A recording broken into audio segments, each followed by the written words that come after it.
Hello and welcome, my friends, to the NEWSPASTE Podcast with me, your host, Johnny Vedmore. I'm here again with this is the first time that someone's come back to the podcast on the NEWSPASTE Podcast so far. At least I think so, unless I'm forgetting someone, but I'm pretty positive. This is the first time we have a returning guest, someone who I've worked with before. We wrote the non-governmental octopus together. He also helped me with the Guido Goldman and the German Marshall Fund article. Guido Goldman, the CFR, and the German Marshall Fund article. A great researcher, a Turkish fella. You can see him on screen already, smiling. You can see him smiling, Kaan. Kaan Disli, the man with the name that I wish I had. How are you today? I'm good. Thanks for having me. I'm always happy to have you, Khan. You're someone who's like me. You're interested in politics in a way that means that we could probably sit down and just go bah, bah, bah, bah, bah, bah, bah, bah, bah, all night long and talk away. So I mean, I like that. I also like the fact that you come with a completely different perspective than most people, of course. So do you want to, for the people who are meeting you for the first time, do you want to explain a little bit about yourself?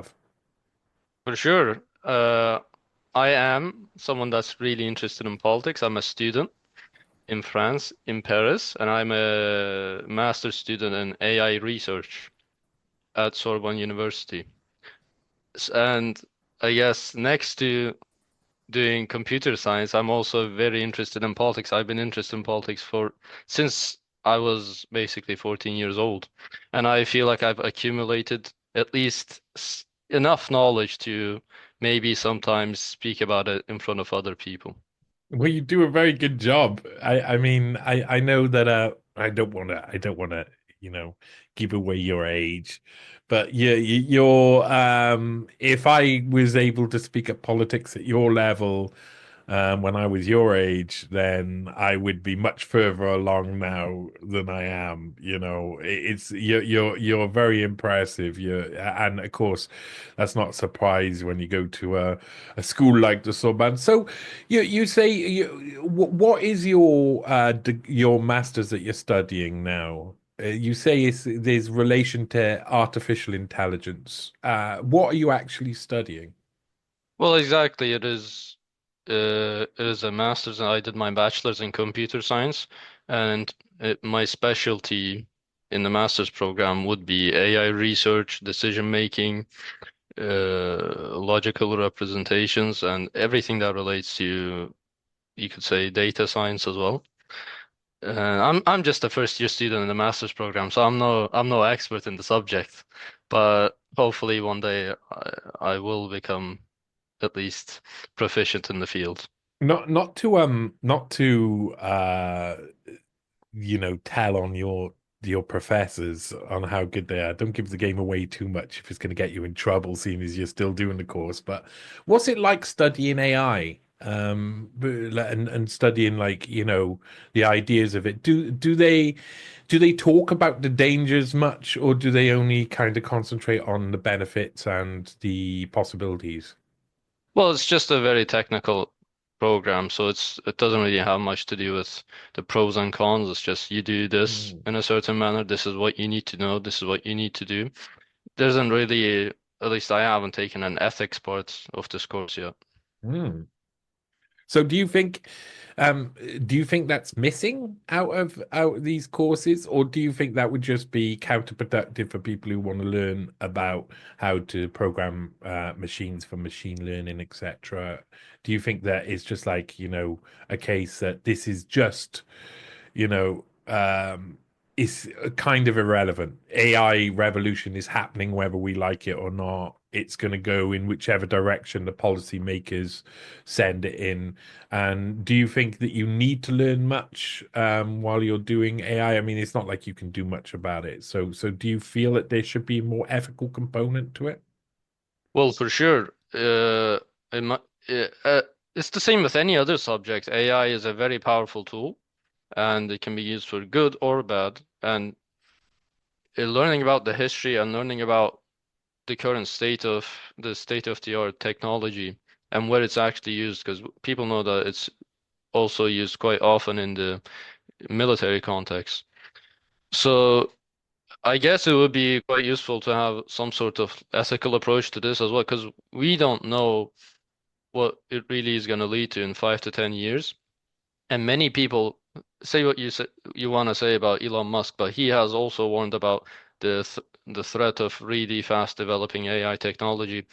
So if someone like Elon Musk is saying it, you can't really ignore it in your own course. You can't be that arrogant, I think. So it Mm. would be quite useful. I do feel that, I mean, you know what I write about Elon Musk here and there, and I'm not a biggest fan. But it does tend to be that the people who are the first to warn you nowadays are usually the ones who are creating the technology at the same time, advancing it onwards. So I mean, even though he warns about it, he's also pushing it along with seemingly without fear. And so that worries me because I do worry that AI, I think everybody worries AI is going to be in the hands of monsters, and the representation of AI that will come out will be the projected version of the monstrous character that's wielding the technology. So what do you how fast do you think AI is developing, and how quickly in the future do you think we'll see really extreme jumps in technological advancement from using AI? I mean, this is a really tough question. I don't even think the real experts in the field know how far AI will go, but we've seen in the past couple of years, especially if ChatGPT, if you've used it, it is an incredible tool that I don't even remember how I lived before ChatGPT existed. It's Mm. such a useful tool, and it is quite scary because it is, in my opinion, better than most other tools, and it can perform tasks that would, if it developed even further, it could make a lot of jobs obsolete. And I don't think anyone really knows at the moment how far the AI revolution will go. But it is quite clear to me that the jobs that most people have today will definitely not be existing in 10 years. A lot of jobs will not be existing. That's so close because 10 years goes by so quickly. I know that the one of the main, like, for me as an investigative journalist who is deep within the conspiracy realm, and looking at actual conspiracies, the one thing that worries me about ChatGPT is that it still won't discuss 9/11 or Jeffrey Epstein. So it's very much still programmed by humans, and given the boundaries of what it's allowed to explore by humans. When do you think that may change? Never. I don't think that'll ever change. Because by the nature of these technologies, it's not a really complicated, even though it's a really special technology, it's not super complicated in the sense that it will it will just give you what you feed them, meaning that if you feed ChatGPT a lot of sources on, let's say, 9/11 or other topics that are not really controversial or that are in line with mainstream explanations, when you ask a question about it, it will recite to you back what it already knows. So it really depends on the information you're feeding it. It's not a tool that maybe some people think this way, but it's not a tool that thinks by itself. It is entirely dependent on what is being fed into it, which are articles written by, or like sources, books written by normal people. So I don't think, as long as these companies are in charge of these giant natural language processing models, it will never be the case that we'll get a uncensored version of this. But maybe a philanthropist would like to fund such a project where they get unbiased sources from many different places, and there's no filter on the responses. Now that is what I think is going to come as world of fifth generation warfare increases. So I believe that there's a moment, and we're approaching that moment now. There's signs of it. Things like how the X platform has been carefully opened up and constructed to be a kind of freedom of speech platform. I say that because they say, "Oh, it's not freedom of reach," and that means that they lock you in a box if they don't like you.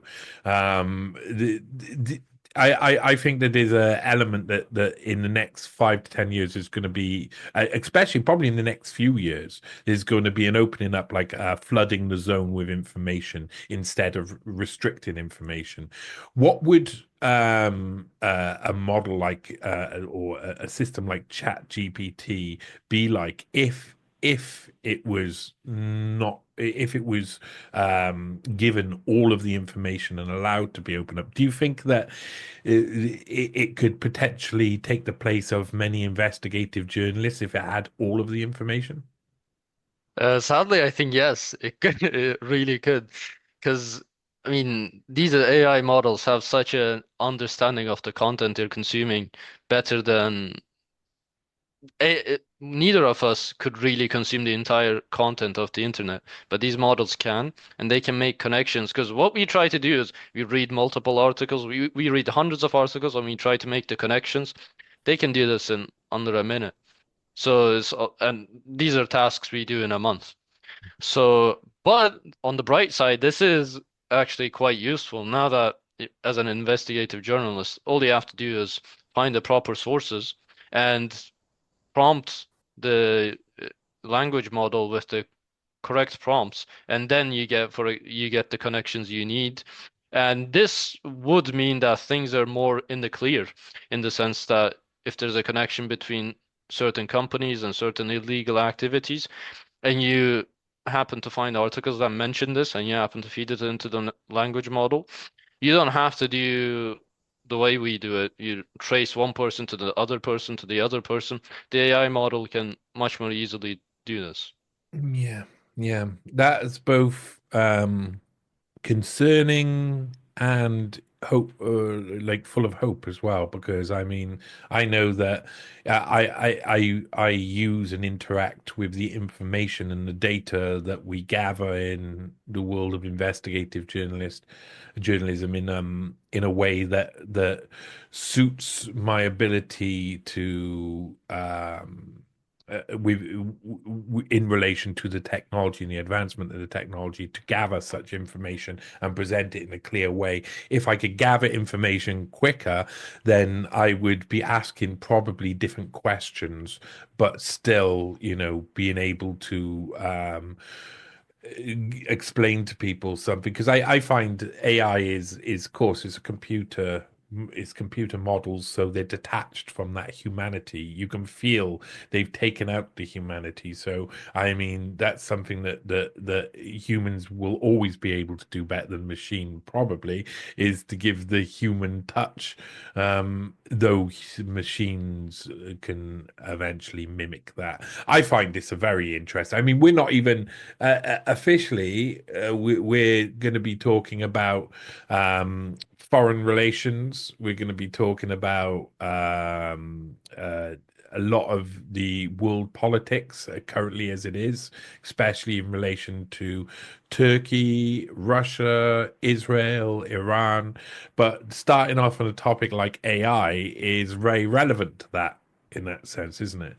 It's actually relevant to everything because AI is being used on those fronts, especially when we see systems like Lavender, etc., being used in Israel. What do you think the military aspects of AI are going to mean for the future? Will humans be fighting against humans in 10 years' time? Well, see, the way you mentioned lavender as well, that's a really, I was thinking the same thing as well. Lavender, for example, a company that will create kill lists for the Israeli government using AI and the data provided by WhatsApp. So this is really the future of AI technology that governments will make use of intelligence in cooperation with language models, with AI models, in order to process and create more valuable intelligence. And obviously, In drone warfare, AI is used. In missiles, AI can be used. So we're clearly entering an age where human to human warfare is quite diminishing. It is, well, you saw the conflict between Iran and Israel. Iran sends rockets, Israel uses planes to shoot elsewhere. So there's no even need for ground troops anymore in the sense that in a way to show deterrence to another country. Obviously, ground troops are still necessary if you want to invade and control territory. But in terms of doing damage, a world war could occur without the use of a single human. It could be or a ground troop because you can simply send ballistic missiles across the continent and it will have devastating effects. Now that ever-changing face of warfare, I've run it through and thought about the end point. Where does that end?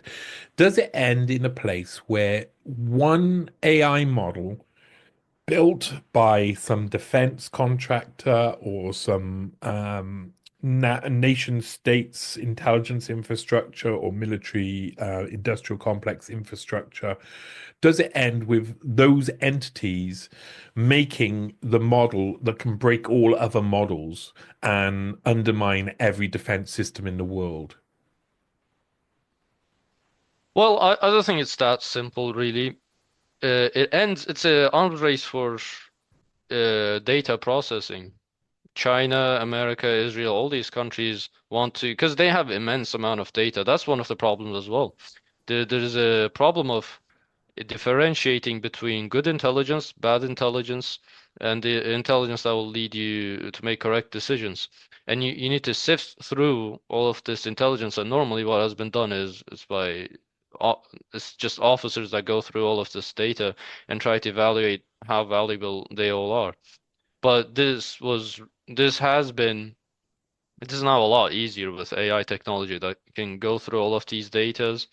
Now that we have simulations and war games that show, well, given this intelligence and given that we attack this certain place, AI simulates how what will the scenario look like if, for example, America and China go into war and people say they do 10 simulations and they check, well, let's see if we win 9 out of 10 wars. So it's an arms race, and the country that has better data processing, they're gonna have better intelligence, they're gonna have better decision making. And this is the new warfare. It is about intelligence. It is not about having, obviously, it's not the 19th century anymore. It's not about having a big army. It's about precision attacks. It's about assassinating leaders. So whoever has better data processing will have an edge in this new type of warfare. It doesn't sound like you necessarily believe that you necessarily believe in artificial general intelligence. It sounds like you believe that we'll stay in I mean, it's just an assumption from what you've said so far that we'll stay in a state of artificial narrow intelligence, and we won't get to that stage where it won't be humans who, where the computers take over. Do you actually do you buy into like the Terminator or Matrix style future dystopias, or are you just do you believe that the technology and how it's used now, even if it is a little bit indistinguishable from magic eventually because it's so advanced, will always stay in the control of humans? Well, I honestly don't really see the Terminator scenario in a. I don't think it's very likely because the way unless I think the Terminator scenario benefits from the fact that there is a almost a veil between how AI works and the output AI provides. And it seems like it's doing magic, but it's really not. And the only way such a scenario where artificial intelligence could be a threat to humans is almost entirely when humans use it against other humans. It's not that it's gonna make autonomous decisions. It's more like what will happen. A scenario where AI is, I guess, taking over would be if a bad coder made sure that, for example, I don't know, the missile system, the nuclear codes are somehow dependent on an American AI program, and they forget to monitor it in some manner where AI makes a decision by itself. But it's not, you could say AI is making a decision, but it's only because I guess metaphorically the programmers forgot to press on the power off button. That's the only way. It would be an accident, I think. So in my opinion, it's not really a realistic scenario.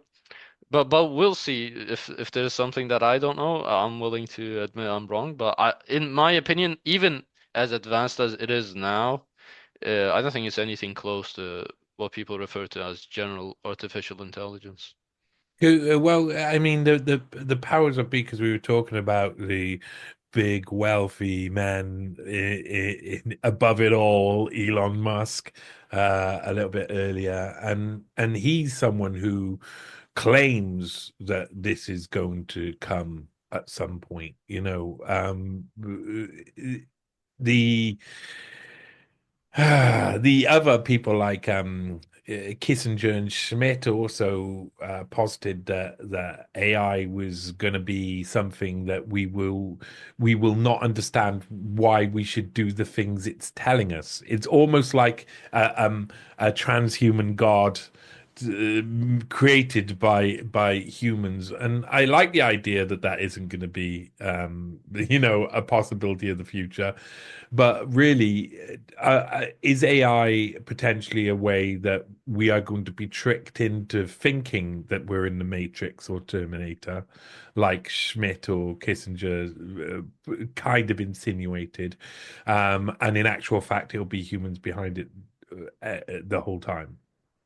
Well, that's a more likely scenario. For example, off the top of my head, a scenario that I can think of is, let's say we have AI that's people are thinking using AI to improve the economy as well. But let's say that there's the central AI that is being used to optimize resource allocation, or you could say military conflict, and that we defer to this AI in a lot of scenarios. And people may think that whatever the AI is saying is the optimal solution, or that it is the correct decision to do. So if someone in closed doors is tinkering with the parameters, and it so happens that it outputs something that they want instead of what is optimal, people will believe it quite easily, and therefore the scenario you're talking about would happen in this manner, I think. Yeah, it actually made me shudder. Just the one part when you said, then it sent a shudder through me. Just the idea of the moment where a human is the one who's in charge of it, and that is always, always rings in my mind because I'm very much. I believe it's best that we keep humanity human, and we don't have so much, technology taking over, because I believe that humans will automatically want to implant technology inside them and become something else, and that leads us to such big catastrophic questions. They're the worst type of scenarios that will come from such things, because humans do stupid things all the time. But it's always interesting how it's like, I noticed this when I was studying Herman Kahn as well, and his warnings are not really about computers, even though he understands technology. It's about how humans might not be advanced enough mentally, spiritually, ethically, and morally to be able to adapt to the advanced technological systems that we are in control of.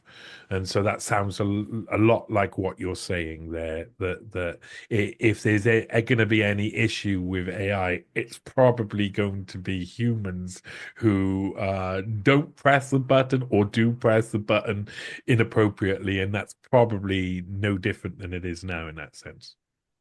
For sure. Yeah. So let's get on to some, because I mean, the world is in turmoil. It's the world is things are going. It's heating up. The kitchen is almost on fire. We've got in the past week, especially, America has sent those missiles that could have nuclear warheads put in them that are hyper ballistic missiles that can attack inside Russia to a range that causes massive issues, and it has been a red line that Putin drew, and then Putin's come back and said a lot of stuff. What is your take on what's currently going on? Are we heading towards World War III, or is it and what type of conflict would that be, is it all still just standoff? I mean, since the beginning of the war, the tensions have always been high, but we could say it's the highest that it's ever been probably at this moment. The fact that the use of missiles were approved for Ukraine to use against Russia, and Russia retaliated with intercontinental ballistic missiles as well. This is and Russia considers Ukraine to be a part, almost effectively a part of NATO, because Ukraine does not have the proper integration for the missiles to launch it against Russia. They could only do so if it was integrated into a NATO apparatus. So if Ukraine is using missiles using the NATO apparatus, Russia is effectively fighting against NATO. This would mean that Poland and every other country that borders Russia would also be a viable threat to Russia. This is how you get into World War. And every time we say, now we're close to World War, now we're close to World War, and it is quite escalating. So that, especially, that is a way we could enter into World War. But at the same time, in the Middle East, there's a similar problem as well. Yeah, go on. Well, the conflict between Iran and Israel, it seems like that people thought that would lead us to World War. And I don't like the fact that we're increasing our chances on both sides. So yeah. I'm thinking about that doomsday clock, the doomsday clock, a minute to Yeah. midnight or whatever, back ages ago. And I think they were just like, that's a real projection of humanity's fear of World War, that we were a minute to midnight, where in actual fact, back then we were probably half an hour till midnight, and now we're getting closer and closer, and we're like, we've never been so close. And every time we say we've never been so close, and we've never been so close, and we just keep getting closer and closer, which if you read into may mean that we're about to go into World War III. But we've Well, had go on. people say nothing ever happens, but it seems like nothing ever happens until a lot of things happen in a very short amount of time. So I wouldn't trust the fact that we say every time it's going to be a World War III and it doesn't happen. That's not a good sign. It means we're getting closer and closer. Yeah, most definitely. I think we are getting less, we're getting less afraid, we're getting used to this idea that world war is just there, and it's almost like, I remember doing lots of research in the Black Hand series and coming across this one sentence where they were talking about a Russian spy was talking about why he was exchanging information in the nightclubs of London, and saying that, the idea was the world could end not just tomorrow, but right now. It's we're right on the press, and that feeling kind of propelled humanity's actions on for so long. And maybe the more we get used to being closer to it, the further it gets away to an extent. It's very interesting, the advances, how the situation has advanced, especially the timing, of course. Joe Biden, we all know he's not coherent. Making decisions like this It's not him making the decisions. So this is just before the Trump presidency starts, and it feels like they're setting up for Trump to be trapped into certain conflicts and to continue a conflict in with Russia, even if by conduit of NATO. So the question I have is, is that a fair assessment? Do you think that the ground is being laid for a much bigger conflict that is Trump is forced into when he comes into power? Well, for sure, and I think say what you want about Biden, but in my opinion, he is really not content with what Netanyahu is doing in the Middle East, and he has expressed his distaste many times. And it was just, I think it was last month, an article came out in Politico that explained how the Biden administration really did not approve of the invasion of Lebanon by Israeli forces, but it was Amos Hochstein and Brett McGurk, two individuals in the White House. One of them, Hochstein, is the advisor. They went ahead and gave the green light to Netanyahu to do the invasion. And this does indicate a separation within the White House. So even if the president, we clearly see that even if the president does not approve of something, does not want the invasion to happen, the deep state characters that characterize the deep bureaucracy, you could say, it doesn't matter who gets elected. They're the ones that are actually making the decision, the permanent bureaucratic class. So Biden or Trump, he is being led into a world war by these deep state characters.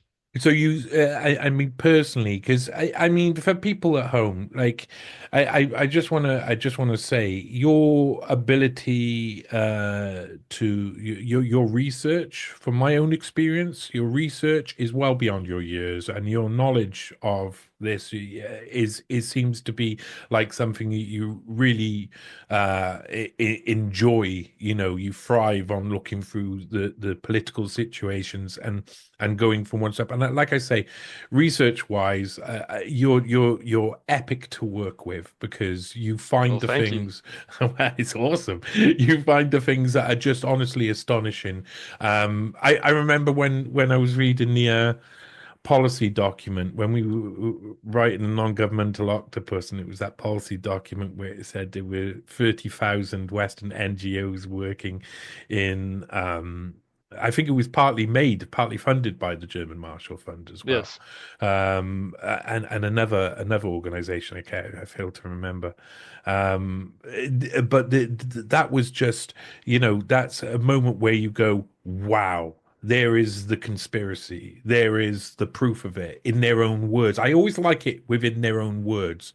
And that's why it's really important to look at what they're saying, and you do that. And a lot of people don't. A lot of people ignore the other side, ignore what they're saying, make their assumptions, and look at what they can do in return.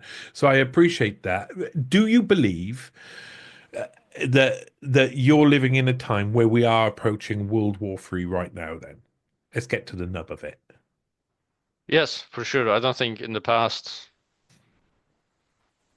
I guess 30, 40 years, maybe longer, since probably the Cuban Missile Crisis. I don't think there's ever been a time where we've, we're approaching a world war on two sides, on two fronts. So yeah, I do think that. And what's that like? Where to being a young man who's just doing his masters in the Sorbonne and he's about to go out into the world. How does it feel to know? Do you think that offers you, and this is an interesting question, in this modern world, do you think that offers you more opportunity or less opportunity? That's a great question. Uh, Although war leads to destruction, it also means a lot of people get to take advantage of the situation and make themselves more apparent. So I guess you need to make, as people say, you need to take advantage of a crisis. And people will do it, politicians will do it, and I guess I'll try to as well. Why not? Yeah, no. The fact is that it's like I go into I don't I hate the technocracy. I argue against the technocracy. I find technocratic solutions to everything, just thrown on it, willy-nilly, we would say in the UK, just forced upon us. I find that awful. It makes me really angry. And it makes me want to become like, a Unabomber character where I retract into a shed in the woods and I don't have communication with anybody. And you know where that leads. I mean, we all know where that leads. Yes. That leads to dangerous places. But in actual fact, it's not reality. However much I don't like it, QR codes are going to be used to order at tables in the near future. Technology is going to offer solutions that the humanity, culture, and society will adopt, whether I personally like it or not. So we are heading towards this element, and I have this feeling that I'm betraying humanity when I use a QR code on the table. Do Yes. you understand that? Do you get that? Yeah, for sure. I remember when we were using vaccine passports in France, where you had to, in order to order a pizza, you had to show your phone that confirms Sacre that. bleu. Yeah, so these were not good times, and that's just the beginning. That was when 2021. That was 3 years ago. Mhm. Imagine what's gonna happen in 5 years. So yeah, we are approaching a time where the digital will become reality. Yeah, and for me, like that my time in Chile, when I got over there, it was before the pandemics had started and the lockdowns had started in the West, but in Chile, I arrived just as lockdown began, just like it was crazy. There was roadblocks. I was ill coming off the plane, and we were in a van going back, and it was roadblocks, and they were stopping every fourth car to test them with the little meter to see if they needed to be forced quarantined. Every single restaurant adopted QR codes nearly overnight. It was lockstep. Everybody was doing it together, and there was no other option. You could no longer, everybody was in a face mask. Babies were in a face mask. Yes. That world, which can go from one paradigm to another in a matter of a week or so, can only be made possible through technological solutions. So we know there's a sharp end to the stick and there's a blunt end, and the ordering from QR codes on the bar table is definitely the blunt end, and the sharp end is now very, very serious. It's what you're explaining here. And so what does, like, for us when we were growing up, because I grew up in like a different generation where we look at World War, and our idea of World War III is we all put on our tin helmets, we all put on our backpacks, and we get on those little ship things that are going to drop us off in front of machine gun fire, and we toddle up the beach with our gun, and we fight for king and country and etc. and all of that. What does World War III look like to someone of your generation? Well, sadly, it's gonna look like what's looking like in Ukraine, where you're in the trenches, and a Russian or a Ukrainian drone comes and he just bombs you, and you die immediately, and you don't even see proper Turn combat. into dust. You turn into Yes, dust. Some of those yes, videos are like it's almost possibly like, oh, I would prefer to go like that. If you're going to be killed, you may as well just be something and then instantly nothing, yeah, yes. rather than be in pain or not. But it is pretty dire, the situation. So what does that mean? What's the point of putting people in trenches if that's the case? Well, obviously, you need to.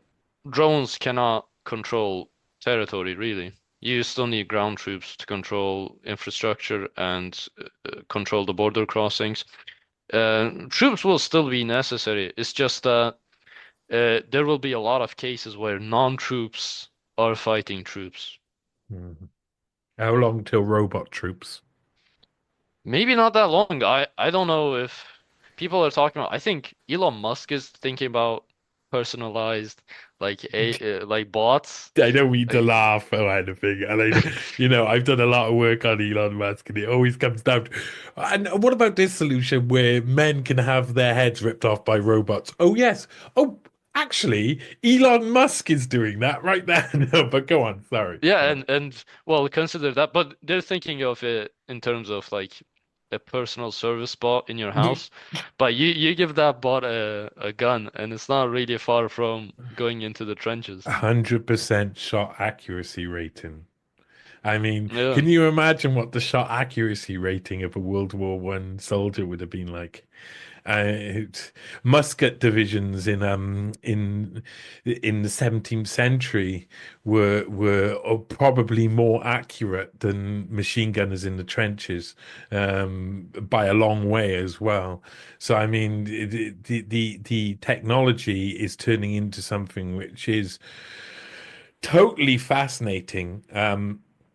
So the World War, does it then become, is the real front line of the modern warfare and any world war to come, is the front line the technological workshop?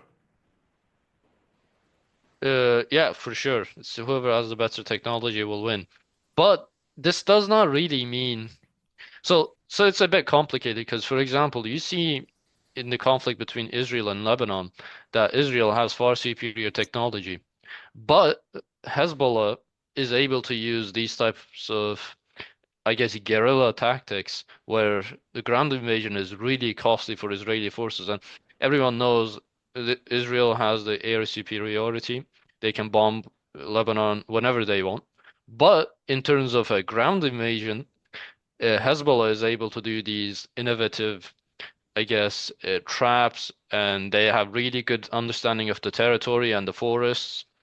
And it's also the case that the launchers they use in order to strike Israel with missiles, they're really mobile as well. They can be deployed in a very short amount of time. You don't have to have like a huge, I guess, launcher that takes hours to deploy. So this also means that non-army, or we could call Hezbollah an army, I guess, but it's not an army. It's not a standing army in the same sense that the IDF is. These technological developments also allow these, I guess, non-state actors to almost have parity with these great forces that Israel definitely does not have a weak army. But in terms of a ground invasion, they're unable to do so, and they're in parity with Hezbollah. Yeah, we've seen that in previous conflicts. I mean, previous intifadas, you've seen how the Israeli ground forces have been overwhelmed when it comes to guerrilla tactics. The change, drone technology changes a lot. Indeed, it does, but also there's adaptability, and I think that the workplace of the technological sort of like the military arms companies, etc. These are going to be the main targets for massive industrial espionage. That's going to be where the real battle is fought, is with a lot of espionage and a lot of these tactics. Do you see that sort of thing happening too? Yeah, for sure. Military espionage has always been important, and especially for Israel. They'd love Mhm. to steal the They technology of other countries, I guess. And I'm guessing every other country, if they could, would want to get the technology of other companies. And Israel, of course, next to Turkey, is also very advanced in drone warfare. Their Hermes drones are they're world renowned, and yeah, they've been used in wars against Hamas or Hezbollah. So if Hezbollah could somehow acquire the same level of, I guess, drone technology as Israel, that would be really beneficial for them. Yeah, now, okay, this leads us nicely on because I mean, we really, I was like, are we gonna? Yeah, we weren't sure about how long it would take to talk about some of these things, but it's clear there's a lot to talk about. Yes, for sure, We haven't for even sure. got to like the main subjects. We're kind of approaching it, and I don't want to endanger you at all. So I will accept that you may need to answer fairly diplomatically, for you are Turkish yourself. What is Israel's relationship with Turkey like? And there's two extra points to probably that question that I have in my mind, which is, um, what's their military relationship like, and what's their technological transfer relationship like as well? Well, in terms of, well, until 2023, until October 7th, the relationship between Israel and Turkey was not actually that bad. In my opinion, is still not that bad, but at least even publicly, it wasn't horrendous. Now there's a lot of public clashes between Israeli officials and Turkish officials. They call each other names, and that's normal. But there was trade between Israel and Turkey, uh, frequent trade between them, and now we've seen that a Turkish shipping company, a Turkish ship called Anadolu S, was hit by the Houthi rebels. Well, at least it wasn't hit, but it was targeted by the Houthi rebels for allegedly doing trade with Israel. So I think people can interpret themselves what that means in terms of the relationship between Turkey and Israel. And if the Houthis are considering the ship to be dangerous, well, I don't think the Houthis are attacking without having some sort of knowledge. Yeah, yeah. So Turkey is got a possibility, especially being a majority Muslim country, of course.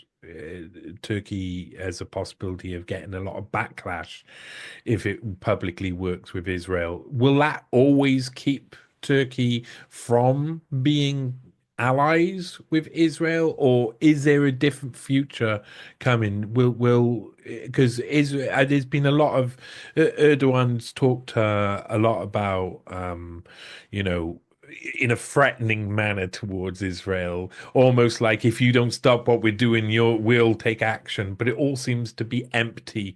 Nothing ends up in it, there actually being any action at the end of it. Will that continue? Is that just a front? What's the relationship like? Well, see, let's look at the big picture. Turkey is a NATO country. It's closely allied with the United States. The United States considers Israel to be their best friend. So even in this, just looking at it surface level, it could possibly not be the case that Turkey could not possibly go to war with Israel or vice versa, in my opinion. It's just Turkey and United States are far too close. But it is, in my opinion, a fact that Israel and Israeli citizens don't really trust Turkey because of the fact that the Turkish population really has sympathy for the Palestinian cause. So they're not a trustworthy ally, and they think that the Turkish population could make Erdogan make decisions where it would not benefit Israel. And well, they are right to think that Turkey is people refer to it as a dictatorship, but we have elections. Elections are quite close most of the time, and uh, if if in another election, for example, Turkey would get a more Palestinian-friendly president, that would definitely not be good for the Israelis. But I think we'll get into it in a second. But the relationship between the Kurds, Turkey, and Israel is quite interesting in this context. Yeah, we'll get onto that in a sec. I want to ask first, like you because I mean, most of the Western world view Turkey as some form of dictatorship. Erdogan's been in power for a very long time. There's been a couple of points where there's been jitters, and we weren't sure whether he was going to keep power. What does if there was a power change, if there was some sort of I don't know if it'd be a rising popular movement or whether it be a current political entity. But what are the what's the difference that would most likely happen in Turkey? What would be the political changes after Erdogan? Well, I'll talk about the international scene because I think that's most relevant here. Internally in Turkey, many things may change, but that's not really quite relevant. What's relevant is that regardless of who becomes president in Turkey, they will, in my opinion, never take an anti-NATO, anti-American stance or an anti-Israel stance. Regardless of who is president, they'll always have close relations with NATO. Because how can you have bad relations with NATO if you have multiple NATO bases in your country, where multiple radar stations they're able to provide intelligence for Iranian missiles. Uh, so in Malatya, there's a radar base, the Küreci base, that provides intelligence to Americans whenever Iranians try to shoot missiles against Israel. America can warn them. It connects into the NATO, the THAAD, I guess, security apparatus. So it's not a realistic scenario where Turkey becomes against NATO. And especially the current Minister of Defense, he has said that our relations with Americans are quite good at the moment. And I do believe him. I don't think they're bad. So regardless of who becomes president in Turkey, Turkey will continue to have close relations with the United States. And what does that mean for the potential of world war with Russia then? Because will is it the same way round then? Will there be any dynamic changed by that that's significant enough to see an anti-NATO or anti-US approach? Or will would Turkey, if there was a breakout of a war, would Turkey look to remain a neutral country? Well, that's a scenario where world war happens is really difficult. I think that Turkey has, since the beginning, has said that they want peace between Russia and Ukraine, which is a lot different than what the other European countries are saying. And they have played a mediating role. And they do help Russia with their. Russia is a lot more dependent on Turkey in terms of economy as well, now that the embargo from the European states. And the relations have gotten closer. Russia needs to accommodate Turkey a lot more. But this does not really mean that Turkey would take a pro-Russian side in a world war against Russia. Turkey is still, in terms of their military, is still a NATO country, and we must never forget that. Mm. If push comes to shove, Turkey will join, in my opinion, against Russia, but they'll try to make sure that, I guess, they're not doing too much to destroy their relations with Russia. But they are still a NATO country, and they will try to at least provide some sort of help uh, for a war against Russia. And what do you think to Vladimir Putin's threat that anybody who makes the parts of missiles or etc. that's used against Russia inside Russian territory um, will be an enemy of Russia, and that NATO countries are going to be responsible for that? What do you think that has as an effect on Turkey? Well, Turkey has provided the Bayraktar drones to Ukraine that have been really successful in the conflict. And I think there's a even a street named Bayraktar now, or something like that in Ukraine because they like it so much. It's it's a really it is a world-renowned drone. It's the world's most exported drone. It's one of a So strange reason to name a street, though, isn't yeah, it's a it? strange reason. I don't want to give any false information, but I do believe this is at least Yeah, yeah, semi-true. Uh, so Turkey has supported Ukraine, but I mean, I guess in international politics, you do have to kind of ignore some stuff. Russia realizes that Turkey is a NATO country, and they have to at least save face and say, well, we are with you, really, yeah. but at the same time also have close relations with Russia. So it's a balancing act. So I don't think Russia will want to put Turkey in the crosshairs anytime soon, because that's their only way out. That's the only way they can have a mediation with NATO. Mm. So Turkey will be a critical ally for S- Russia, So, critical ally just due to the diplomatic nature of their for sure, relationship and and the economic. dynamic that will play. Yeah, yeah, I can imagine that. And Turkey's amazing at being able to deal with both sides. I mean, it's laudable in this world where everything becomes so black and white. That Turkey is able to play this mediator role, but it's complex, isn't it? And it's again all dependent on Turkey remaining relatively stable, which I think it probably is. Now, one of the points, and we're getting on to something that we're going to speak about here as well, a main topic. One of the main points of instability in recent Turkish history has been due to their Kurdish population. And the Kurds are obviously supported commonly by the West as well as some form of, you know, um, counterweight to Turkish dominance in the region, and also useful because Kurdish territory crosses multiple borders, and so means that Western influence is within those areas too. What is the current situation between Turkey and the Kurds in relationship to diplomacy, etc.? And there has been great shifts in this relationship as of late. Can you tell us a bit about this? For sure. That's, I think, the really crucial question at the moment that most people are really ignoring in the West, but in Turkey it's a big deal.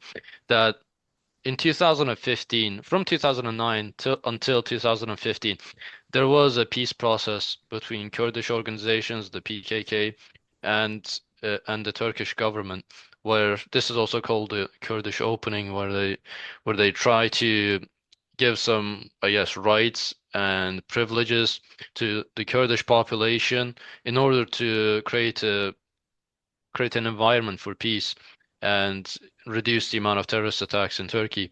But this process ended in 2015 after the PKK killed two police officers. And since then, the talks have stopped. And during the talks, of course, the leader of the Kurds, Abdullah Öcalan, there were talks with him so that he can talk to the Kurdish population and he can refer to them and tell them to, I guess, calm down and not perform any more attacks. But that was the goal. And Öcalan is the leader of he's the founder and the leader of the PKK. He's still considered by the Kurds to be a great leader. When there's protests, people will shout his name out. He is a still really strong force, but he's been in Turkish captivity for the past 20 years. But he's still an influential leader, but I think he's 70 something years old now. So he's getting there, and we don't know how long he'll live. And recently, a few weeks ago, the leader of the Turkish National Party, the National Action Party, called on Abdullah Öcalan, the leader of the Kurds, to speak in parliament. So this is a quite interesting fact because he's in prison, of course. How could he speak in parliament? And this people thought that maybe they're going to release him to talk to the Kurdish population, and this is the signs of a second Kurdish opening in 2024 after, I guess, how many years? 9 years now, that there's going to be relations once again between the Turkish government, the negotiations between the Turkish government and the PKK. And of course, the PKK is mostly in Iraq, in northern Iraq. But we know that in what's actually critical, in my opinion, is northern Syria. The northern Syrian Kurds control a lot of territory in what used to be the Assad regime. Assad now controls a lot less territory than he used to, and the Kurds control 2/3 of the agricultural land as well. They control Deir ez-Zor, which is has a lot of oil. They control the oil fields. So the Syrian Kurds, there must be, if there's going to be a second Kurdish opening, there must be negotiations between what they call Rojava or the Syrian Kurds and the Turkish government as well. This is quite important because Trump, especially, has been known to try to pull out of Syria, and there's American bases in Syria. What happened in 2019, there was a partial pull, and Turkey invaded Syria and they attacked YPG. That is the military branch of the people call it the Syrian Democratic Forces. Turkey calls them YPG, considers them a terrorist organization. Uh, Turkey attacked YPG and they were able to destroy a lot of they were able to kill a lot of personnel. So what's important is Trump in his second term gonna pull out of Syria? He tried to pull out. It was a partial pullout because the generals didn't allow it. They lied to him about how many military personnel was left in Syria. And as I've learned really recently, and we'll talk about it in a minute, the Al Tanf base, which is one of the biggest bases, it's one of the biggest territories controlled by America. That was the only reason, in order to keep Al Tanf, that was the only reason Trump was convinced to not pull out of Syria. And Al Tanf is critical because it is one of the three main supply routes Iran uses in order to reach the Assad regime and Hezbollah. Mhm. The main supply routes are in order Al Yarubiya, which is in the north, and it is controlled by the Syrian Democratic Forces. So it is closed off to Iran, and if Iran wants to supply military equipment or I guess any type of technology to Hezbollah or the Assad regime, they have to use one of three routes. And if people don't know, the main reason Iran is a threat to Israel is not actually because Iran has any, it's not because Iran's long-range missiles that they've used last month that they've hit Israel with. That's great, but what's the actual threat is the short-range missiles they're able to provide Hezbollah and Hamas, and they are the proxies that really pose the threat to Israel. And they can only do so through, if you can imagine the map on in your head, they can only do so through Iraq, and from Iraq there's a border that crosses into Syria, and from Syria is the Assad regime, and from there to Hezbollah. Yeah. So there's three main supply routes that they can use in order to do this. The first one I mentioned, the Al Arabiya, Rabia, that's the name of the Iraqi-Syrian border. That's the border crossing. That is closed off to Iran because it's controlled by the Syrian Democratic Forces, the Kurds in Syria. The second one is in the most south, is the base I mentioned, the Al Tanf base. It's controlled by the Americans, so Iranians aren't able to cross this Mm. either. There's only one route that Iranians are able to use. It is the Abu Kamal al-Qaim Iraqi-Syrian border, and that is controlled by the Iranians, and they can provide Assad and Hezbollah with weapons. And this was mentioned. This is not a new phenomenon. This was mentioned even in 2000. You can find reports from 2017 that mentions this. But what's quite interesting to me is that while I was reading these reports, I was also following the Kurdish and Israeli conferences that were being made. The Kurdish leaders met up with Israeli leaders in order to talk about how we're going to move forward with an alliance. And one of the speakers was a Israeli British journalist called Jonathan Spire. And Jonathan Spire, he said that it is quite crucial for Trump to not pull out of Syria because if they do, it could possibly be the case that these border crossings would open again, and that Iran right now controls the Abu Kamal border crossing, and that is how they provide weapons to Hezbollah, and it is quite critical for us to have our Kurdish friends with us and prevent the, I guess, crossing of this border by Iran. So that is, if you really need to look at a map to quite understand how the relationship goes, but the Syrian Kurds from Deir or they approach the Abu Kamal border. They're bordering the Assad regime in that village as well. So that is, in my opinion, the critical role of the Kurds. The second critical role would be a PKK affiliate is also in Iran.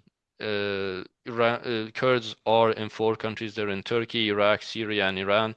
And a PKK affiliate is present in Iran. And especially if they want to fight a war against Iran, creating internal destabilization would make sure that Iran focuses on its internal regime rather than using proxies to fight Israel. And Mahsa Amini, if people remember, I think it was in 2022, she was the lady that was allegedly killed for not wearing a headscarf. She was Mhm. she was of Kurdish origin as well.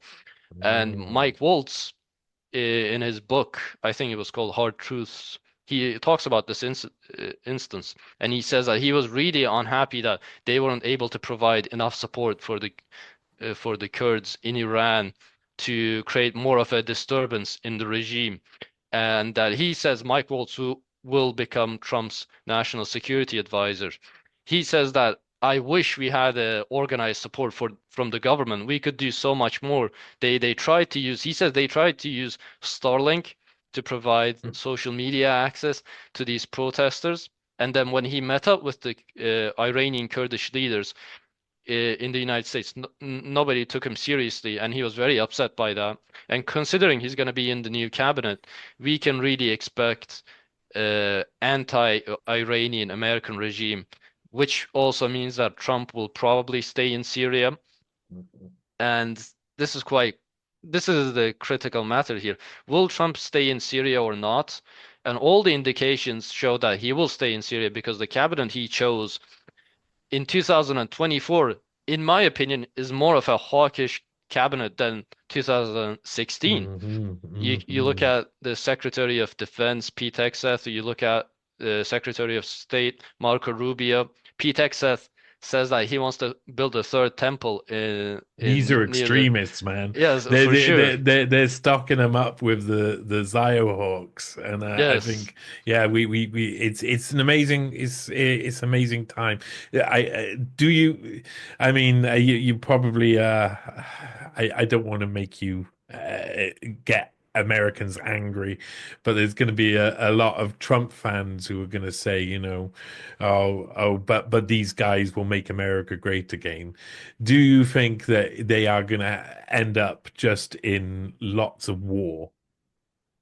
Yes, for sure. If you look at it's the 2024 Trump campaign was really different than the 2016 campaign. And the 2016, the regime that came after that wasn't even that good. So when you consider that, Trump ran on when he first ran, he ran on the fact that he was going to end foreign wars. He was going to end wars in the Middle East. He criticized the Iraq war. He told Jeb Bush that your brother did not keep us safe. And You can so that clap was now. so Sorry. that's what he ran on.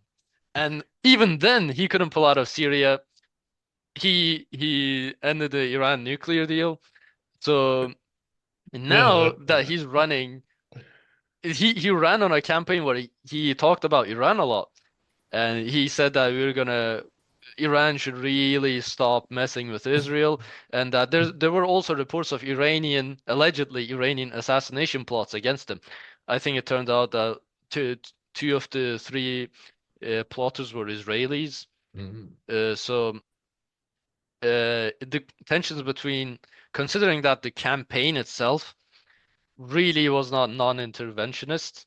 The the presidential, I guess, regime that comes after it, considering the cabinet as well, because Trump is not going to be able to make any decisions. It's his national security advisor that's going to tell him what to do.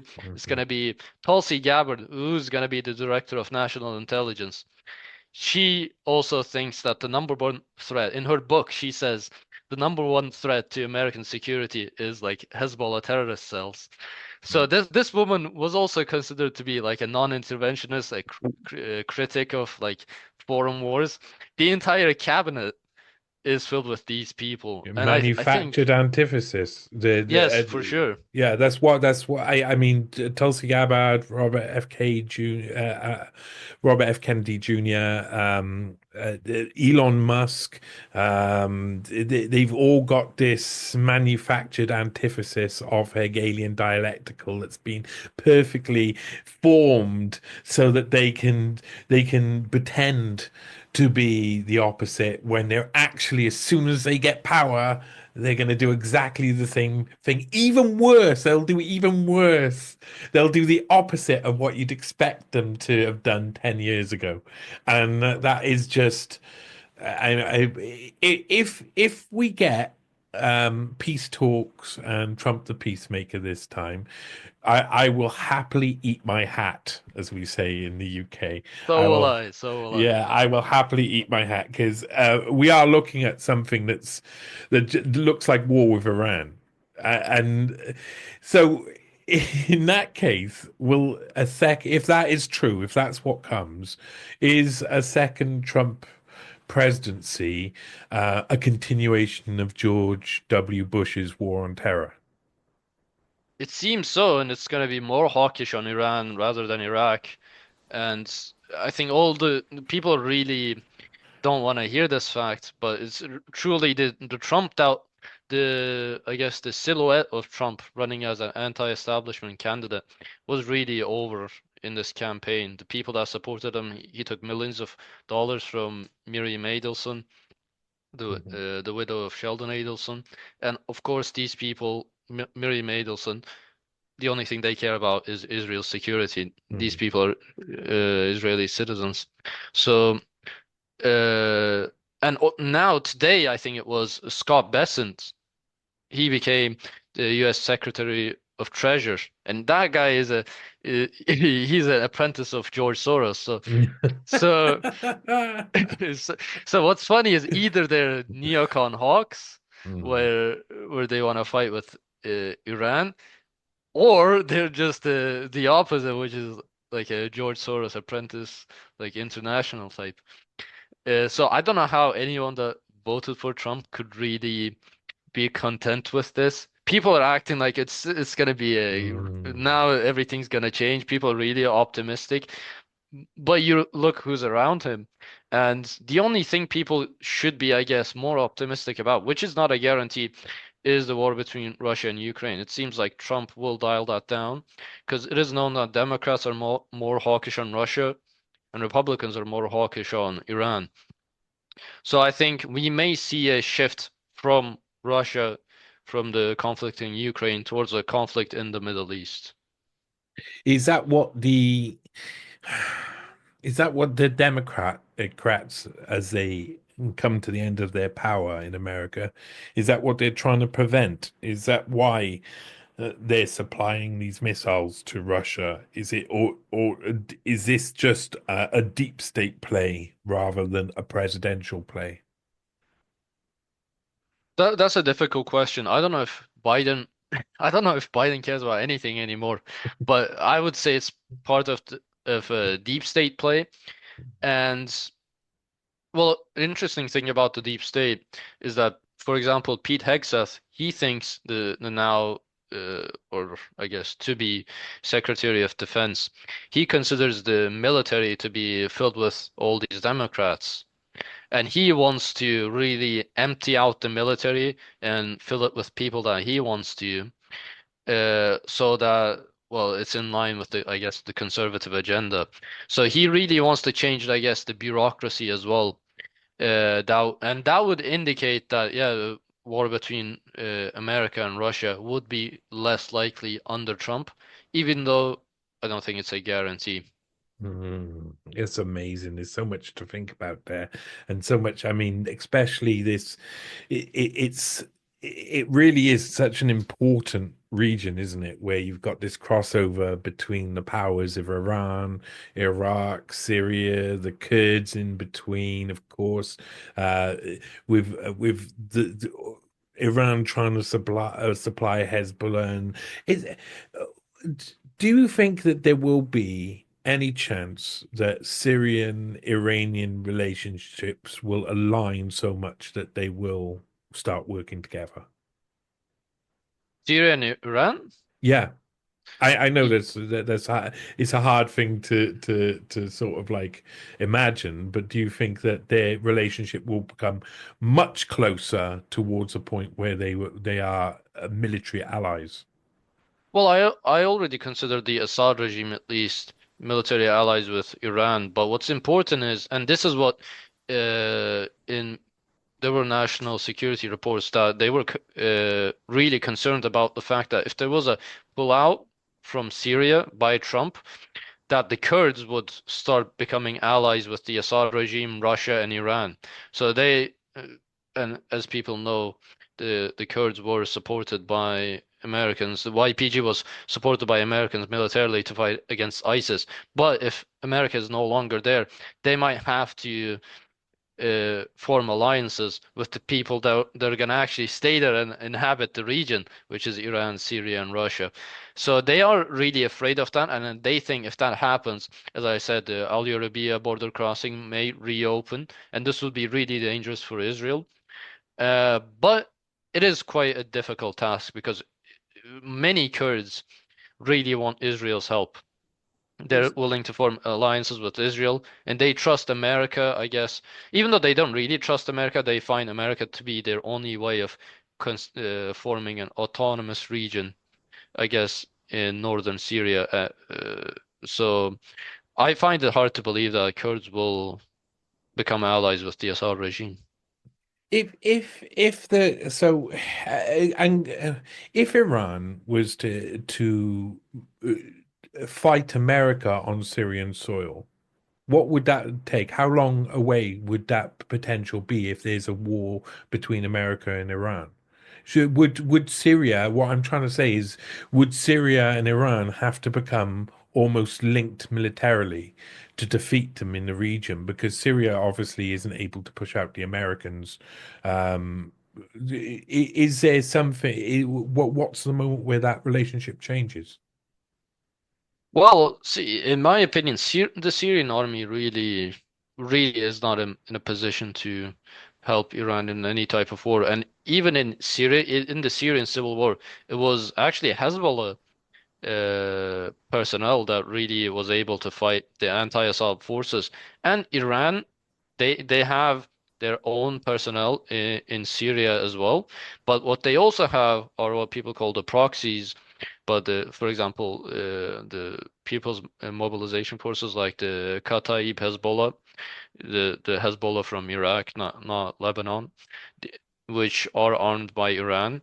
And if there were ever to be a conflict, I guess it would be between American forces and Hezbollah forces plus the Iranian proxies. But I don't know if that's really likely.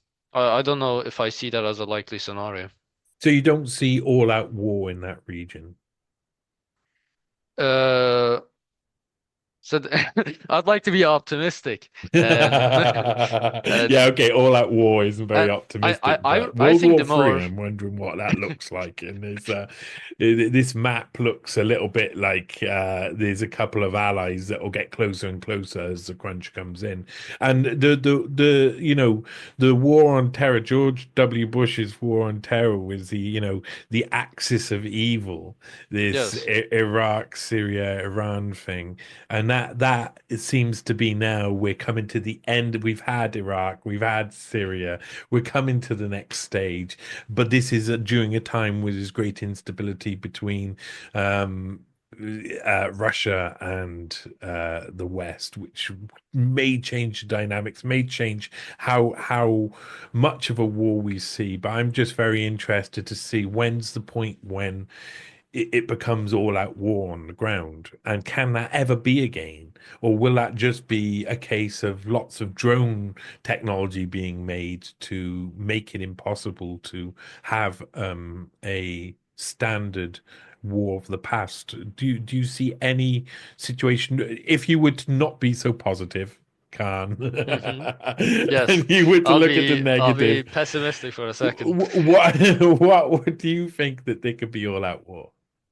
Well, I think the more likely scenario, I guess, I don't know if military, yes, experts would agree with me, but Israel is really an expert in performing assassinations. That's what they did. That was their strategy against Hamas and Hezbollah. It was the decapitation strategy where they would kill the leaders of this organization. Hassan Nasrallah was killed a few months ago. The guy that replaced him was killed. The guy that replaced him was again killed. So their strategy is really decapitation. And uh, just around that time, Netanyahu also released a video about Iran and how we're going to have regime change in Iran and Iran will be more prosperous again. So a more likely scenario would be an internal, I guess, internal destabilization of the Iranian regime or an assassination of the top leaders. The same way that General Qasem Soleimani was killed by an American drone. He was a very high-level leader. He was quite crucial for the Iranian army. I could not say that I don't see that happening in the even higher ups of the Iranian regime, considering Israel, that's what their specialty is. And a second scenario, I guess a related scenario would be the same way the Masha Amini protest happened in 2022. A similar protest might erupt based on, provided with the help of the United States, the Kurds in Iran, and that may be a more likely scenario rather than because how would the United States even fight Iran? They don't have they don't really have bases that would be able to fight a ground war against Iran. They would be open targets if they started to. Cyprus. Well, I guess, That's as yeah, close as you can get, and then you get a job with the Turks yeah, well, and the exactly. Greeks. And in, I guess in Syria, they have bases in Syria, but the second they start to build up forces in the Middle East, they'll be open targets against Iran. So it's a difficult task, and it will be much harder than in an Iraqi invasion, in my opinion, because Iran is not really I guess, a paper tiger. Yeah. They're not a paper tiger. So is this all still a process of a battle for the Middle East that's been waging since the end of World War II? Is this just the same game of West trying to stop Eastern influence and East trying to stop Western influence? And is this really, if we leave the war front of Ukraine, Russia, will all of that just go down towards Syria and Iran and etc.? Could be. So there's a few ways to look at this. If the United States ends the war in Ukraine, that means they have more focus and more resources to allocate to the war in the Middle East. But that also means that Russia has more resources to allocate to Syria. And Israel has performed many attacks against Syria, but they've really increased in the past couple of weeks. So and Russia considers Syria to be a really close ally.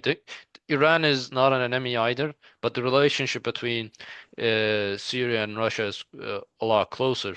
So this could also mean that if it escalates in the Middle East, Russia, now that they've considered Ukraine conquered, I guess, they will be able to allocate more resources to Syria and the war in the Middle East.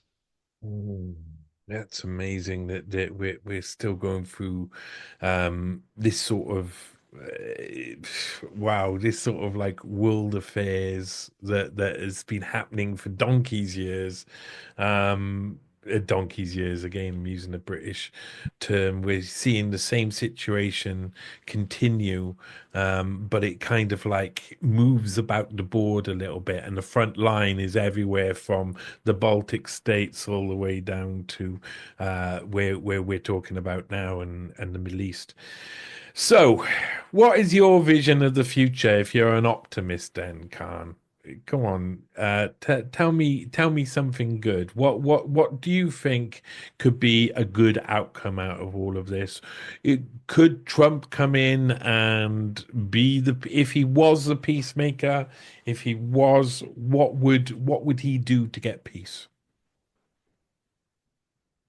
Well, okay, let's look at it from the bright side. I think I'm more optimistic, definitely, about Russia and Ukraine under Trump as opposed to Biden.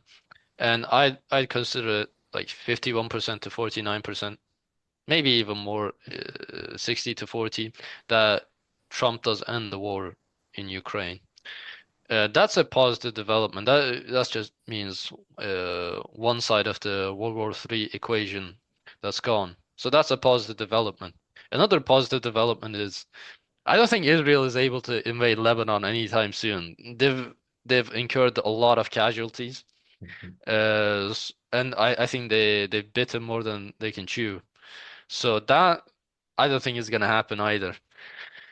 In terms of just more sanctions on Iran, making sure that, well, let's consider also the fact that when you put sanctions on Iran because of their nuclear capabilities, this has drawn Iran a lot closer to China. China now buys a lot of most of Iranian oil is bought by China because the other states cannot. Mhm. So in that sense, I'd love to be optimistic about the relationship between Iran and United States, but there is definitely no indicator that shows that.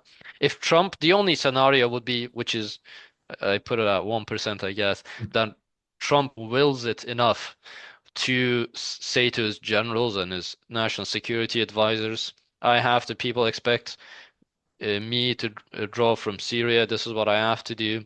And I don't care how many troops you want to keep there, pull all of them out. And if he wills this, but sadly, now that he's really old now as well. I don't think people realize this, but in 2016 he had a lot more energy to Oh him yeah. than Oh now. yeah. And of course, 4 years of presidency, that does drain your energy. So I don't think he wants to really fight the deep state anymore. People say it's quite funny because the deep state people that come into power say, now we've drained the swamp, we've drained the deep state.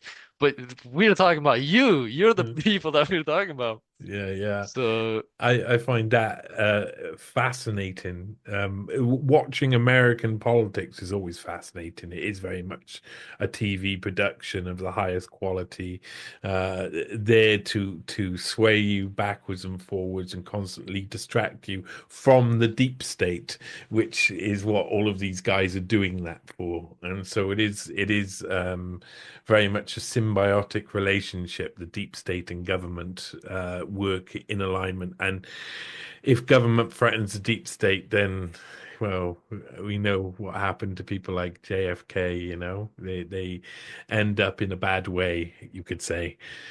yes, Extremely for sure. bad way. So I don't think that's going to change anytime soon. I don't think that there's any chance that what, from your opinion as a young Turkish man who's making his way in the world, got a good general grasp of history, political leanings of where the world is at the moment. What is your view on a Trump administration in America going forward? What does that look like to you? Well, from a Turkish perspective, I'd say regardless of who's the United States president, Turkey should try to be good allies with whoever is the US president and also whoever is in the region. We can't really say we're allies with the United States by also ignoring forces like Russia, Syria, and Iran. And what's quite interesting is this is something that has occurred every 3, 4 months for the past, I guess, 2 years, that maybe a little bit less than 2 years, but the Turkish regime has expressed its desire to normalize relations with the Assad regime. And this was also noted down in the Astana summit that was a few weeks ago.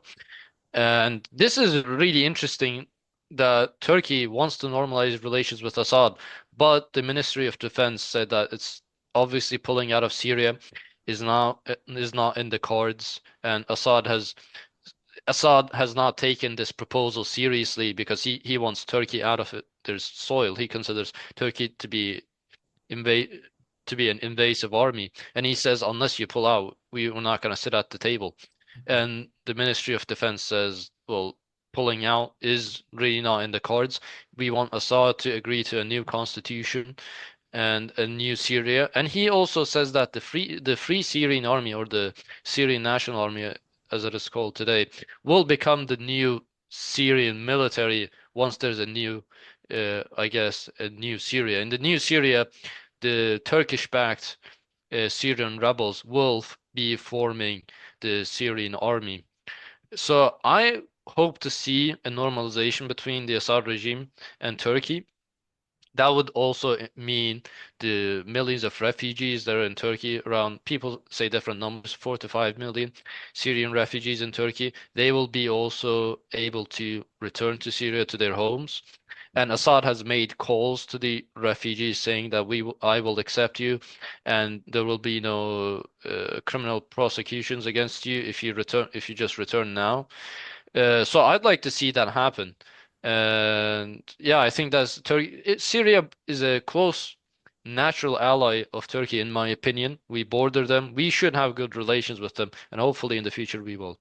I think it's going to be, it's always going to be hard because at the end of the day, there's going to be the Americans trying to destabilize the region. What do you think the Trump, what do you think of Trump and his administration? Where do you think they're going to do with America? Well, there's the internal politics and there's the external politics, the foreign politics. Foreign politics, I guess it's gonna, as I said, it's gonna be really hawkish against specifically against the Iranian regime. Internal politics, the border is a big issue, but as I said, compared to 2016, he didn't run on the border. The wall was not mentioned once. There's no wall in the southern border of America now. I guess there's a fence, people call it, but people were asking for an actual wall that would Mm. prevent illegals. There's talks of mass deportations, but people are already, I think it was Rand Paul that was kind of walking it back even before the regime change happened, even Oh, before nice noticing. Yeah. January. Yeah. And they were saying that, well, I guess the illegal immigrants that are violent criminals, they would be the ones that are being deported. And my prediction is that definitely they will be deporting these, I guess, violent criminals that are also illegal immigrants, and they'll call this mass deportations and say, yeah, we've done it, we've succeeded in, I guess, reducing immigration. But of course, this is just a way to save face. The southern border is wide open, and it doesn't seem like the Trump administration really cares about reducing the crossings from the southern border. Yeah, there's something I'm putting out today that's probably about just gone out. Is about just how I've noticed Elon Musk and Riley Gaines and other people who were talking on the Trump campaign are now pushing towards this idea that immigration, it's the problem is illegal immigration. So if you make illegal immigration easier to gain, then we wouldn't have a problem.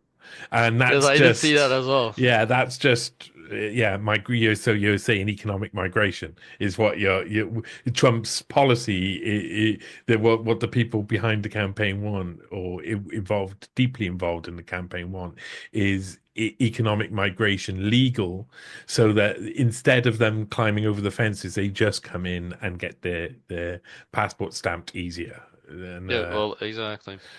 It's just a wow. renaming process, Yeah, well, that's the way it relabeling. goes. Yeah, that's a load. We talked about a load very quickly there about stuff as well. I didn't really know much about that region is a bit of a mystery. There's so factional, of course, because you've got the Kurds, you've got the Iranians who, naturally or historically they're Persians. They're they speak their own language, they have their own culture, they majority of a different background of Muslim faith as well. There's so many differences with Iran than the rest of the region. They've had such a hard time actually, keeping peace, because all around Iran it's been war constantly, really, perpetual war. And we're coming to the big point, and the big point may have always been Iran. So it's amazing to talk about this stuff. It's stuff I don't really know about. Where can people find your work? What are you writing? What are you doing at the moment? Well, they can find my work on my Twitter and on my Substack. I do tweet in Turkish most of the time, but you can find some tweets in English as well. And you can also read my Substack. I do post about various different subjects, from, I guess, cryptography to the Syrian civil war to economics. So if you're interested in any of these topics, you can find me on my Substack, Kaan.Disli. And if you can also find the link to that on my Twitter as well. Yeah. Which direction are you going to go then? Are you going to keep writing, keep researching? Can you see a way out? Are you stuck with this now? Is this what you want to do? We'll see how it goes. Yeah, you're a talented boy, that's for sure. Kaan Disli, thank you so much for coming on the Newspaper Podcast. Really appreciate having you on. It's always a pleasure. We got to do something again, article-wise soon. I know we promised ourselves we'd get round to the Nahum Goldman piece, which I think is so important to understanding like a certain branch of Zionism that was, a massive foundational force of what we've currently got as Israel. It's such a an interesting story as well. So I'd love to get on with that sometime soon. Thanks for coming on the podcast, my friend. Thank you. Thanks for having me once again. Pleasure.